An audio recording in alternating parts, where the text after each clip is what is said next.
Okay. नमस्कार. माझं नाव विठ्ठल मगर. Riyansh multitrade private limited या कंपनीमधनं आहे. आमचे हे पेंढारकर काका आहेत.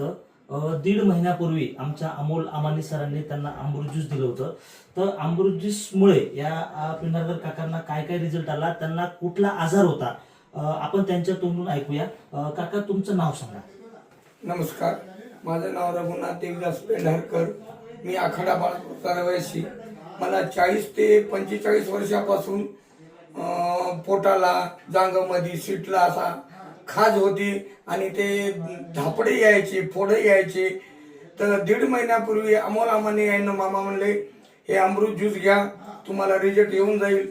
तर मी अमृत ज्यूस 3 बॉटल्या घेतल्या. 3 बॉटल्यामुळं माझा आजार एकदम असा कमी झालेला आहे. मला आता ते आजार नाही, मात्र तो काळी डाग आता ते बी थोड्या थोड्यानं कमी होऊन. किती वर्षापासून होता काका तो? 40 ते 45 वर्षापासून. विलाज बाहेर केले? खूप विलाज केले, दवाखाने दाखवले, काही फरक नाही पडला. 3 बॉटलमध्ये तुम्हाला हा रिझल्ट आला? 3 बॉटल्यामध्ये रिझल्ट आला. ओके. थँक्यू.